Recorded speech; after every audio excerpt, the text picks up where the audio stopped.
എല്ലാവർക്കും നമസ്കാരം. എല്ലാവരും സുഖമായിരിക്കുന്നു എന്ന് കരുതുന്നു. ഇന്ന് തയ്യാറാക്കുന്നത് കണ്ണിമാങ്ങ കൊണ്ട് നല്ലൊരു അച്ചാറാണ് കേട്ടോ. അപ്പോൾ ഇതാ നമ്മുടെ വീടിൻ്റെ മുറ്റത്ത് തന്നെയുണ്ട് കേട്ടോ ഒരു മാവ്. ഇപ്പോൾ എന്താണെന്നറിയില്ല, ധാരാളം കണ്ണിമാങ്ങ വീഴുന്നുണ്ട്. അപ്പോൾ രാവിലെ എഴുന്നേറ്റ് കഴിഞ്ഞാൽ എൻ്റെ ആദ്യത്തെ ജോലി ഇതാ കണ്ണിമാങ്ങ പെറുക്കലാണ്. ഈ ചൂടായിട്ടാണെന്ന് തോന്നുന്നു ഇങ്ങനെ പൊഴിഞ്ഞു പോകുന്നത്. അപ്പോൾ ഞാൻ എന്ത് ചെയ്യുമെന്ന് വെച്ചാൽ ഇതെല്ലാം പെറുക്കിയെടുത്തിട്ട് കഴുകിയിട്ട് ഒന്ന് തുടയ്ക്കും. എന്നിട്ടൊരു കുപ്പി എടുത്തിട്ട് അതിനകത്ത് നമ്മുടെ കല്ലുപ്പുണ്ടല്ലോ അതും മാങ്ങയും കൂടി ഇട്ട് വയ്ക്കും. ഇതാണ് കേട്ടോ മാവ്. ഈ മാവ് ഇങ്ങനെ ചരിഞ്ഞാൽ പോയേക്കണത്. ഈ മാവിൻ്റെ കടഭാഗം ഒരു സ്ഥലത്ത് നിൽക്കുന്നു, മോൾ ഭാഗം പോയിക്കുന്നത് വേറെ സ്ഥലത്തേക്കാണ്.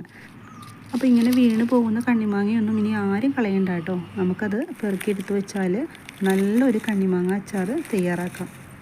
ഇതാ കണ്ടില്ലേ, നല്ല ഫ്രഷ് ആയിട്ടുള്ള മാങ്ങയാണ്. ആ ഞെട്ടോടു കൂടി തന്നെയാണ് വീണ് കിട്ടുന്നത് കേട്ടോ. അപ്പോൾ കുറച്ച് ദിവസം മുമ്പേ ഞാൻ ഇതുപോലെ പെറുക്കിയെടുത്തിട്ട് കുപ്പിക്കകത്ത് വെച്ചതാണ് കേട്ടോ. ഉപ്പിട്ടിട്ടാണ് ഇട്ട് വെച്ചത്. നമ്മുടെ കല്ലുപ്പുണ്ടല്ലോ അതാണ് ഇട്ട് വെച്ചിരിക്കുന്നത്. അതിട്ട് ആ വെള്ളമാണിത്. അത് കളയേണ്ട ആവശ്യമില്ല കേട്ടോ. അതും ചേർത്ത് നമ്മൾ കണ്ണിമാങ്ങ തയ്യാറാക്കുമ്പോഴാണ് നല്ല ടേസ്റ്റോടു കൂടി നമുക്ക് കിട്ടുന്നത്. അപ്പോൾ നമുക്ക് തിളപ്പിച്ചാറിയ വെള്ളമൊന്നും ഒഴിക്കേണ്ട ആവശ്യമില്ല. പിന്നെ ഈ കണ്ണിമാങ്ങ ഇടുമ്പോൾ ശ്രദ്ധിക്കേണ്ടത്, നന്നായിട്ട് കഴുകിയിട്ട് നമ്മൾ വെള്ളമയമൊക്കെ തുടച്ച് കളയണം ഒരു ടവൽ ഉപയോഗിച്ചിട്ട്. എന്നിട്ട് വേണം ഈ കുപ്പിക്കകത്തേക്ക് ഇട്ട് വയ്ക്കാനായിട്ട്. കുറച്ച് കടുക് എടുത്തിട്ടുണ്ട്. അപ്പോൾ കടുക് ഞാൻ ആറാനായിട്ട് ഒരു പ്ലേറ്റിലേക്ക് വെച്ചതാണ് കേട്ടോ. കടുക് ഞാൻ ചൂടാക്കി എടുത്തിട്ടുണ്ട്. എന്നിട്ട് നമ്മളിത് നന്നായിട്ടൊന്ന് പൊടിക്കണം. അപ്പോൾ ചൂടാക്കി പൊടിച്ചു കഴിഞ്ഞാൽ കുറേ നാൾ അത് ഇരിക്കും. അതിന് വേണ്ടിയിട്ടാണ് നമ്മളങ്ങനെ ചെയ്യണത്. പിന്നെ ഉലുവ പൊടിച്ചത്, മുളക് പൊടി, അതുപോലെ തന്നെ കായത്തിൻ്റെ പൊടി, പിന്നെ എടുത്തിരിക്കുന്നത് നമ്മുടെ കടുക് പൊടിച്ചതും എടുത്തിട്ടുണ്ട്. ഇത്രയാണ് നമ്മുടെ കടുമാങ്ങയിലേക്ക് വേണ്ടത്. പിന്നെ കടുമാങ്ങ എടുത്ത് വെച്ചിട്ടുണ്ട്. പിന്നെ ആ വെള്ളം ഒരിക്കലും കളയരുത് കേട്ടോ. അതിൽ തന്നെ തയ്യാറാക്കണം. അതിനുശേഷം മുളക് പൊടി ഇട്ട് കൊടുത്തിട്ടുണ്ട്. പിന്നെ ഇട്ട് കൊടുത്തത് നമ്മൾ എടുത്തു വെച്ചിരിക്കുന്ന പൊടികളുണ്ടല്ലോ അതെല്ലാം ഇതിനകത്തേക്ക് ചേർത്ത് കൊടുക്കണം. പിന്നെ പ്രത്യേകം ശ്രദ്ധിക്കേണ്ടത് എന്താണെന്ന് വെച്ച് കഴിഞ്ഞാൽ നമ്മളിത് എടുത്തു വെച്ചിരിക്കുന്ന പാത്രം ഒട്ടും നനവ് പാടില്ല. അതുപോലെ തന്നെ ഇനി ഇത് കൈകൊണ്ട് ഇട്ട് മിക്സ് ചെയ്യരുത്. നമ്മൾ നന്നായിട്ട് തുടച്ച ഒരു സ്പൂൺ ഉപയോഗിച്ചിട്ട് തന്നെ വേണം ഇതൊന്ന് മിക്സ് ചെയ്തെടുക്കാനായിട്ട്. ഇപ്പോൾ ഞാൻ ഉലുവ, മുഴുവൻ ഉലുവയുണ്ടല്ലോ അത് വറുത്ത് പൊടിച്ചാട്ടോ എടുത്തിരിക്കുന്നത്.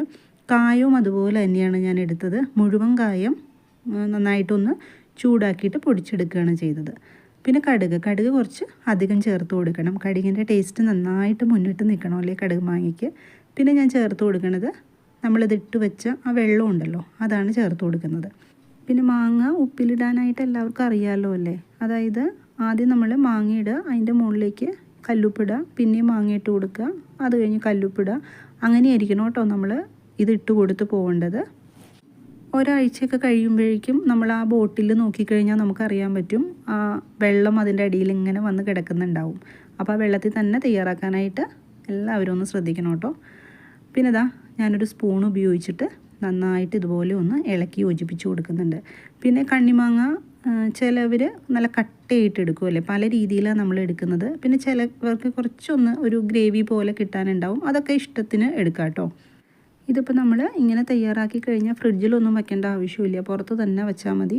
ഇതിനകത്തേക്ക് എണ്ണയോ അതുപോലെ തന്നെ മറ്റു ഓയിലുകളോ ഒന്നും ചേർക്കേണ്ട ആവശ്യമില്ല. ഇപ്പോൾ സാധാരണ ബോട്ടിലിൻ്റെ മുകളിൽ എണ്ണ ഒന്ന് നനച്ച തുണി ഇടാറുണ്ട്. പക്ഷെ ഞാനിവിടെ ഇടാറില്ല കേട്ടോ. ഇതിപ്പോൾ ഞാൻ ഓരോ ബോട്ടിലിനകത്തേക്കാണ് ആക്കി വെക്കുന്നത്, ചെറിയ ചെറിയ ബോട്ടിൽ. കാരണം നമുക്ക് ഓരോ ദിവസവും വീണ് കിട്ടുന്നത് കുറച്ചല്ലേ കിട്ടുള്ളൂ.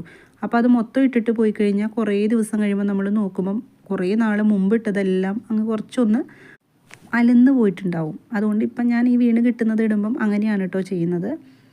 ഈ കണ്ണിമാങ്ങ നമ്മുടെ കണ്ണിന് വളരെ നല്ലതാണെന്ന് പറയും. പണ്ട് മുത്തശ്ശിയൊക്കെ പറഞ്ഞ് കേട്ടിട്ടുള്ളതാണ് കേട്ടോ. കഴിക്കുന്നത് നല്ലതാണെന്ന് പറയും കണ്ണിമാങ്ങ. കാരണം പിന്നെ ഇതിനകത്ത് നമ്മൾ ഓയിലൊന്നും ചേർക്കാത്തത് കൊണ്ടും വളരെ ഹെൽത്തി ആയിട്ടുള്ള ഒന്ന് തന്നെയാണ്. പിന്നെ മുളക് പൊടിയൊക്കെ നമ്മുടെ ഇഷ്ടത്തിന് ചേർക്കാം കേട്ടോ. വളരെ കുറച്ച് മുളക് പൊടി മതിയെങ്കിൽ അങ്ങനെ തന്നെ ചേർത്ത് നമുക്ക് തയ്യാറാക്കാം. പിന്നെ കടുകല്ലേ നമ്മൾ ചേർക്കുന്നത് കുറച്ചധികമായിട്ട്. നമ്മുടെ കണ്ണിമാങ്ങ കറി ഇവിടെ റെഡി ആയിട്ടുണ്ട്. കണ്ണിമാങ്ങാന്നും അതുപോലെ തന്നെ കടുമാങ്ങാന്നും ഒക്കെ പറയൂ ഇതിന്.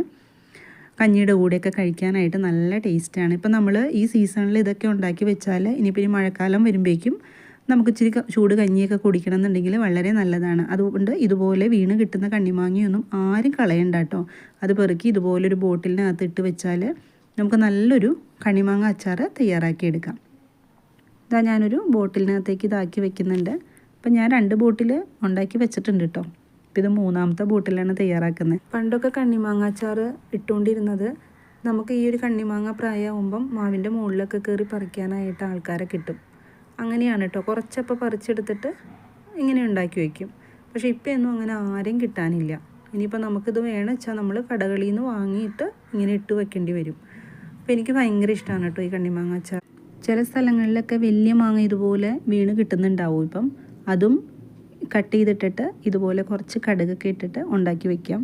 നമുക്ക് നല്ലതാണ്. കാരണം അതൊന്നും നമ്മൾ വേസ്റ്റ് ചെയ്ത് കളയേണ്ട ആവശ്യമില്ല. കുറച്ച് കഴിയുമ്പോഴാണ് നമ്മൾ പുറത്തുനിന്ന് കടയിൽ നിന്നൊക്കെ വാങ്ങിക്കണേക്കാളും വളരെ നല്ലതല്ലേ, ഹെൽത്തിയാണ് നമ്മളിങ്ങനെ വീട്ടിൽ തന്നെ ഉണ്ടാക്കി വയ്ക്കുന്നത്. അപ്പം ഞാൻ എന്താ ആ ബോട്ടിൽ അടച്ചു കൊടുത്തിട്ടുണ്ട്. അപ്പോൾ ഇന്നത്തെ വീഡിയോ ഇത്രയേ ഉള്ളൂ. വീഡിയോ എല്ലാവർക്കും ഇഷ്ടമായി എന്ന് കരുതുന്നു. ഇഷ്ടമായാൽ സബ്സ്ക്രൈബ് ചെയ്യാനും ലൈക്ക് ചെയ്യാനും കമൻറ്റ് ചെയ്യാനും ഒന്നും മറന്നു പോകരുത്. മറ്റൊരു വീഡിയോ ആയിട്ട് ഞാൻ ഇനിയും വരാം. എല്ലാവരും സന്തോഷമായിട്ടിരിക്കുക. താങ്ക്